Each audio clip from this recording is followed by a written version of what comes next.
Hi friends, ഇന്നലെ ഞാൻ ജാങ്കോയുടെ video ഒന്നും ഇട്ടില്ല. ജാങ്കോയുടെ നിന്ന് തന്നെയല്ല, പാചകത്തിൻ്റെ വീഡിയോ ഇടാൻ ഒരു മൂഡ് ഉണ്ടായിരുന്നില്ല. കാരണം ജാങ്കോയ്ക്ക് തീരെ വയ്യായിരുന്നു. ഇന്നലെ ജാങ്കോ എഴുന്നേൽപ്പിച്ച് നിർത്തിയിട്ട് അവിടെ വീണ് പോവുമായിരുന്നു.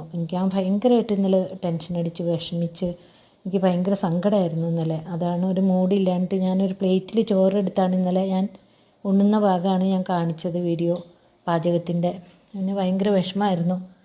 പിന്നെ ഇന്നലെ ഞാൻ ഓയിൽമെൻറ്റും പിന്നെ ഇതൊക്കെ ചൂട് പിടിച്ചു നല്ലോണം. ഞാൻ മോനെ വിളിച്ച് പറഞ്ഞപ്പോൾ മോൻ പറഞ്ഞു നല്ലോണം ചൂട് പിടിച്ചു അമ്മ, എന്നാൽ സുഖമാവുമെന്ന്. അങ്ങനെ ഞാൻ 4 കാലിൻ്റെ ജോയിൻസിലൊക്കെ ചൂട് പിടിച്ചു മുറിവെണ്ണ തേച്ചിട്ടു. രാവിലെ ആയപ്പോഴത്തേക്കും ഓടിച്ചാടി നടക്കാൻ തുടങ്ങി. അങ്ങനെയാണ് കൂട്ടിയിൽ നിന്ന് പൂച്ചേനെ ഓടിക്കാനായിട്ട് പോയപ്പോൾ ഞാൻ വീഡിയോ എടുത്തിട്ടത്. അങ്ങനെ സമാധാനമായി. ഇന്നിപ്പോൾ ഒരു കുഴപ്പമില്ല, നടക്കുന്നുണ്ട്.